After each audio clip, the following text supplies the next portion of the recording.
Puput Anindya dikenal sebagai salah satu direktur muda paling berpengaruh di kota metropolitan itu. Di usia 32 tahun, ia telah menaklukkan dunia bisnis dengan kecerdasan, disiplin tanpa kompromi, dan kepribadian dingin yang membuat banyak orang gemetar. Ia lahir dari keluarga sederhana, namun ambisi dan kerja kerasnya menjadikannya simbol kesuksesan. Gedung-gedung tinggi, rapat elit, dan kekuasaan adalah dunia yang ia kuasai sepenuhnya. Namun semua itu runtuh dalam satu malam. Kecelakaan tragis yang menimpanya bukan hanya menghancurkan tubuhnya, tetapi juga merobek identitas yang selama ini ia banggakan. Tulang belakangnya mengalami kerusakan permanen, memaksanya menjalani hidup di atas kursi roda. Diagnosis medis menutup pintu harapan akan kesembuhan fisik. Sejak saat itu, Puput bukan lagi wanita yang berdiri tegak di puncak kekuasaan, melainkan sosok yang terkurung dalam keterbatasan. Dunia yang dulu tunduk, kini terasa menjauh. Tatapan orang-orang berubah. Simpati yang berlebihan terasa seperti penghinaan. Ia membangun dinding emosi yang lebih tebal dari sebelumnya, menjadikan kemarahan sebagai tameng dan kesombongan sebagai benteng terakhir harga dirinya. Di balik jas mahal dan fasilitas mewah, Puput menyimpan luka batin yang tak pernah ia akui. Ia membenci kelemahannya sendiri. Ia menolak dikasihani. Ia takut berharap, karena harapan baginya hanya membuka pintu kekecewaan. Sementara itu, di sudut kota yang jauh dari gemerlap, hidup seorang pria bernama Agus. Agus tumbuh di lingkungan yang sama dengan Puput pada masa kecil mereka. Ia adalah anak laki-laki sederhana yang sering berdiri di depan Puput kecil ketika anak-anak lain mengejeknya. Masa kecilnya dipenuhi kepedulian tanpa pamrih dan keberanian yang lahir dari ketulusan. Namun, hidup tidak memberinya jalan mudah. Kemiskinan, kehilangan, dan kegagalan membuat Agus terlempar jauh dari masa lalunya. Kini ia hidup berpindah-pindah, berpakaian compang-camping, mengandalkan pekerjaan serabutan. Meski demikian, matanya tetap menyimpan ketenangan yang jarang dimiliki orang-orang kota. Hidup telah mengajarkannya menerima, bukan melawan. Takdir mempertemukan dua dunia yang telah lama terpisah. Sore itu, taman kota menjadi saksi pertemuan yang tak direncanakan. Puput berada di sana bukan untuk menikmati udara segar, melainkan untuk melawan rasa sesak yang semakin sering menyerangnya. Kursi rodanya melaju perlahan di antara pepohonan, membawa tubuh yang kuat, namun jiwa yang rapuh. Ia merasa asing di ruang terbuka. Setiap langkah orang lain terasa seperti pengingat bahwa ia tak lagi sama. Setiap tawa yang terdengar membuatnya sadar bahwa hidup terus berjalan tanpa menunggunya. Di sudut taman, keberadaan Agus nyaris tak terlihat. Tubuhnya kurus, pakaiannya lusuh, dan wajahnya menunjukkan jejak kehidupan keras. Namun ketika matanya menangkap sosok Puput, sesuatu di dalam dirinya terguncang. Ingatan masa kecil muncul begitu jelas, seolah waktu tak pernah benar-benar memisahkan mereka. Puput merasakan tatapan itu. Nalurinya yang selalu waspada membuatnya menoleh. Seketika dunia seolah berhenti. Wajah yang dulu ia kenal muncul dalam versi yang nyaris tak bisa ia terima. Sosok pelindung masa kecilnya kini berdiri sebagai pria miskin yang nyaris tak memiliki apa-apa. Hatinya bergejolak. Ada rasa terkejut, jijik, marah, dan malu yang bercampur menjadi satu. Masa lalu yang ingin ia kubur justru bangkit di hadapannya dalam wujud yang paling menyakitkan. Agus mendekat dengan keyakinan yang tenang. Ia melihat bukan seorang direktur, melainkan gadis kecil yang dulu sering menangis dalam diam. Dengan keyakinan yang tumbuh dari pengalaman batin dan perjalanan spiritual yang panjang, Agus menyimpan keyakinan bahwa kondisi Puput bukanlah akhir. Namun bagi Puput, kehadiran Agus terasa seperti ancaman. Ia merasa harga dirinya diinjak. Kondisinya yang lumpuh seolah dijadikan tontonan oleh masa lalu yang gagal ia lupakan. Amarahnya meledak, bukan kepada Agus semata, melainkan kepada hidup yang terasa begitu kejam. Ia menutup hatinya rapat-rapat. Ia menolak segala bentuk harapan, terlebih yang datang dari sosok yang menurutnya berada di bawahnya. Dalam benaknya, keyakinan Agus bukanlah ketulusan, melainkan penghinaan terselubung. Sementara itu, Agus tetap diam. Ia tidak membalas amarah, tidak menunjukkan reaksi. Dalam hatinya, ia menanam sebuah janji sunyi, bahwa suatu hari, Puput akan memahami makna kesembuhan yang sesungguhnya. Setelah pertemuan itu, Puput kembali ke dunia eksklusifnya dengan hati yang semakin keras. Bayangan Agus terus menghantuinya. Bukan sebagai kenangan manis, melainkan sebagai cermin yang memperlihatkan sisi dirinya yang paling ia benci. Ia merasa dipermalukan oleh kenyataan bahwa seseorang dari masa lalu melihatnya dalam kondisi terlemah. Ia menenggelamkan diri dalam pekerjaan, memaksa tubuh dan pikirannya melampaui batas. Kursi roda menjadi simbol kemarahannya terhadap takdir. Ia menolak bantuan lebih dari yang diperlukan. Seolah kemandirian adalah satu-satunya bukti bahwa ia belum kalah. Namun di saat-saat sepi, rasa kosong itu kembali. Malam-malam panjang menjadi medan pertempuran batin. Ia mempertanyakan arti kesuksesan ketika tubuhnya tak lagi patuh. Ia mempertanyakan harga diri ketika dirinya sendiri tak mampu menerima kenyataan. Di sisi lain kota, Agus menjalani hidupnya seperti biasa. Namun pertemuan dengan Puput meninggalkan bekas yang dalam. Ia menyadari bahwa sahabat kecilnya terperangkap dalam penjara yang lebih kejam dari kemiskinan, kesombongan dan ketakutan untuk berharap. Agus menyimpan keyakinannya dengan sabar. Ia percaya bahwa waktu akan membuka jalan, bahwa amarah Puput hanyalah lapisan terluar dari luka yang belum sembuh. Ia memahami bahwa penyembuhan tidak selalu dimulai dari tubuh, melainkan dari keberanian untuk merendahkan hati Tokder perlahan. Bergerak, pertemuan penuh amarah itu bukanlah akhir, melainkan awal dari rangkaian peristiwa yang akan mengguncang hidup mereka berdua. Rahasia masa lalu, ujian kesabaran, dan benturan antara kekuasaan dan ketulusan akan memaksa Puput menghadapi dirinya sendiri. Kesembuhan sejati menunggu, bukan sebagai keajaiban instan, melainkan sebagai perjalanan panjang yang menuntut kerendahan hati, penerimaan, dan keberanian untuk memaafkan, terutama kepada diri sendiri. Hari-hari Puput berjalan dalam ritme yang tampak sempurna dari luar. Rapat demi rapat tetap ia pimpin dengan ketegasan yang sama. Keputusan-keputusan besar masih lahir dari pikirannya. Namun, ada sesuatu yang perlahan berubah, bukan pada citra, melainkan pada jiwanya. Pertemuan di taman kota meninggalkan retakan kecil di dalam dirinya. Ingatan tentang masa kecil yang selama ini ia anggap tak berarti, justru kembali dengan detail yang menyakitkan. Ia teringat bagaimana dulu ia bukan siapa-siapa, bagaimana ia pernah takut, rapuh, dan bergantung pada orang lain. Sosok Agus muncul dalam ingatan itu, sebagai bayangan yang tak bisa ia singkirkan. Puput mulai merasa kehilangan kendali atas emosinya sendiri. Hal-hal kecil memancing amarahnya. Ia semakin perfeksionis, semakin keras.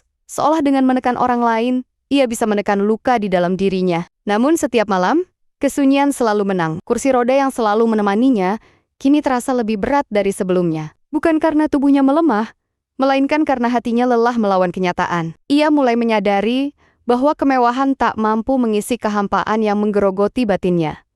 Di sisi lain, Agus menjalani hidup dengan kesederhanaan yang sama, namun batinnya penuh kewaspadaan. Ia mengikuti kabar Puput dari kejauhan, bukan dengan rasa iri, melainkan kepedulian yang tenang. Ia memahami bahwa benteng kesombongan Puput sedang retak, meski wanita itu sendiri belum menyadarinya.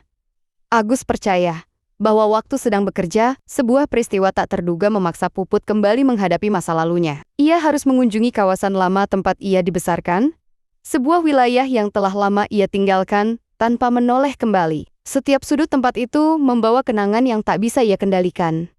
Rumah-rumah sederhana, jalan sempit, dan aroma kehidupan yang jujur membuat dadanya terasa sesak. Di sanalah ia pernah menjadi gadis kecil yang tak memiliki apa-apa selain mimpi. Di sanalah ia belajar bertahan, belajar keras, dan belajar membenci kelemahan. Kenangan tentang Agus kembali menguat. Ia teringat bagaimana pria itu selalu ada di saat ia merasa terancam, bagaimana ia merasa aman tanpa harus menjadi kuat. Kesadaran itu menimbulkan rasa asing, rasa kehilangan yang selama ini ia sangkal. Sementara itu masa lalu Agus juga perlahan terungkap. Kehidupannya yang terpuruk bukan semata karena kemiskinan, melainkan karena pilihan-pilihan berat yang ia ambil demi orang lain. Ia pernah mengorbankan masa depannya sendiri, memilih jalan sunyi yang tak banyak dipahami orang. Ia tidak pernah menyesali pilihannya. Baginya, hidup bukan soal kemenangan, melainkan ketenangan hati. Keyakinannya tentang kesembuhan Puput lahir dari perjalanan batin yang panjang, sebuah pemahaman bahwa luka terdalam manusia seringkali tersembunyi di balik kebanggaan. Takdir terus menarik benang mereka semakin dekat. Tekanan yang terus menumpuk akhirnya mencapai puncaknya. Tubuh Puput mulai menunjukkan tanda kelelahan, bukan karena penyakit baru, melainkan karena perang batin yang tak pernah berhenti. Ia mulai kehilangan fokus, kehilangan kendali atas emosinya sendiri. Dalam kesendirian, Puput akhirnya menghadapi kenyataan yang paling ia takuti. Ia menyadari bahwa selama ini ia bukan melawan dunia, melainkan melawan dirinya sendiri. Ia membangun citra dingin dan berkuasa untuk menutupi rasa takut menjadi lemah. Kesadaran itu menghancurkannya. Untuk pertama kalinya sejak kecelakaan, Puput merasa benar-benar runtuh. Bukan sebagai direktur, bukan sebagai simbol kekuatan, melainkan sebagai manusia yang terluka. Ia menyadari bahwa kelumpuhan fisiknya hanyalah bagian kecil dari penderitaannya. Yang lebih parah adalah hatinya yang terkunci oleh gengsi dan amarah. Di saat yang sama, Agus merasakan perubahan itu tanpa melihatnya secara langsung. Ia tahu bahwa proses telah dimulai, bahwa Puput sedang berada di ambang keputusan terpenting dalam hidupnya, bertahan dalam kesombongan, atau membuka diri pada penyembuhan. Kesembuhan itu belum datang, namun jalan menuju ke sana mulai terbuka. Roda takdir terus berputar, membawa mereka menuju babak baru yang akan menguji keikhlasan, pengorbanan, dan arti kekuatan yang sesungguhnya. Setelah runtuhnya benteng batin yang selama ini ia bangun, Puput memasuki fase hidup yang asing. Ia tak lagi sekuat sebelumnya, namun justru disitulah ia mulai merasakan kejujuran terhadap dirinya sendiri. Ia tidak lagi memaksa hari-harinya berjalan sempurna. Ia membiarkan kelelahan hadir tanpa perlawanan. Perubahan itu terlihat kecil, tetapi bermakna. Ia mulai menerima bantuan tanpa amarah. Ia mulai menyadari bahwa ketergantungan bukanlah kelemahan mutlak, melainkan bagian dari menjadi manusia. Kursi roda yang selama ini ia benci, perlahan menjadi sarana penerimaan, bukan simbol kekalahan. Ingatan tentang Agus kembali muncul. Namun kali ini, tanpa kebencian. Ia mulai memandang pertemuan di taman kota sebagai cermin, bukan penghinaan. Dalam diam, ia bertanya pada dirinya sendiri, mengapa ucapan pria itu begitu melukainya? Jawabannya sederhana, sekaligus menyakitkan. Karena ada bagian dirinya yang ingin percaya. Di sisi lain, Agus mengikuti perubahan itu dengan kesabaran yang sama. Ia tidak mendekat secara paksa, tidak menuntut pengakuan. Ia memahami bahwa penyembuhan membutuhkan ruang. Ia hanya memastikan bahwa dirinya tetap ada. Kapanpun Puput siap membuka pintu sepenuhnya. Takdir belum mempertemukan mereka kembali. Namun jarak di antara mereka mulai menyempit bukan secara fisik, melainkan batin. Sebuah kenyataan lama akhirnya muncul ke permukaan. Puput menemukan fakta yang selama ini tersembunyi di balik kecelakaan yang mengubah hidupnya. Peristiwa tragis itu ternyata tidak sepenuhnya kebetulan. Ada kelalaian, ada kepentingan, dan ada orang-orang yang memilih diam demi menyelamatkan nama besar.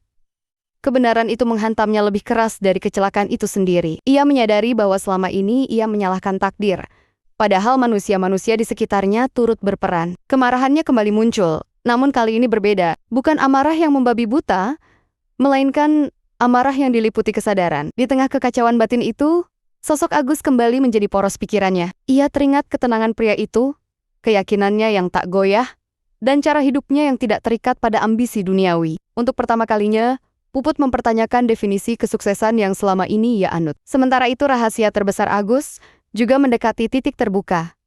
Keyakinannya tentang kesembuhan bukanlah ilusi. Ia pernah menyaksikan pemulihan yang lahir dari kombinasi ketekunan, keikhlasan, dan keberanian menghadapi luka batin. Ia membawa beban masa lalu yang berat. Beban yang jika terungkap akan mengguncang Puput. Takdir kembali mengatur langkah mereka menuju pertemuan yang tak terhindarkan. Pertemuan itu akhirnya terjadi kembali, bukan di taman kota, melainkan dalam situasi yang jauh lebih rapuh. Puput tidak lagi berdiri sebagai direktur yang tak tersentuh. Ia hadir sebagai manusia yang terluka, membawa kelelahan dan pertanyaan yang selama ini ia pendam. Agus menyambut keadaan itu dengan ketenangan yang sama seperti sebelumnya. Ia tidak membawa tuntutan, tidak membawa janji kosong. Ia membawa satu hal yang jarang dimiliki orang-orang di sekitar Puput, keikhlasan. Dalam proses yang panjang dan melelahkan, Agus memberikan lebih dari yang terlihat. Ia mengorbankan waktu, tenaga, dan sisa kenyamanan hidupnya. Ia menempatkan kebutuhan Puput di atas dirinya sendiri tanpa berharap imbalan. Pengorbanan itu tidak bersuara, tidak mencari pengakuan. Puput perlahan memahami makna ketulusan yang sesungguhnya. Ia menyadari bahwa selama ini, ia dikelilingi orang-orang yang datang karena kekuasaan, bukan karena dirinya. Agus membuka matanya pada jenis kekuatan yang tak pernah ia pelajari, kekuatan untuk mencintai tanpa menguasai. Namun di balik semua itu, ada harga yang harus dibayar. Pengorbanan Agus membawa konsekuensi besar bagi hidupnya sendiri. Jalan yang ia pilih menempatkannya pada titik paling rentan, bahkan berbahaya. Roda takdir kembali berputar, membawa kisah ini menuju babak terakhir di mana kesembuhan, kebenaran, dan penebusan akan bertemu dalam satu titik yang menentukan. Waktu membawa Puput ke titik paling sunyi dalam hidupnya. Bukan lagi tentang kekuasaan, reputasi, atau pencapaian, melainkan tentang keberanian menatap dirinya sendiri tanpa topeng apapun. Semua yang selama ini ia banggakan telah runtuh satu persatu, menyisakan dirinya yang paling jujur lemah, takut, namun akhirnya terbuka.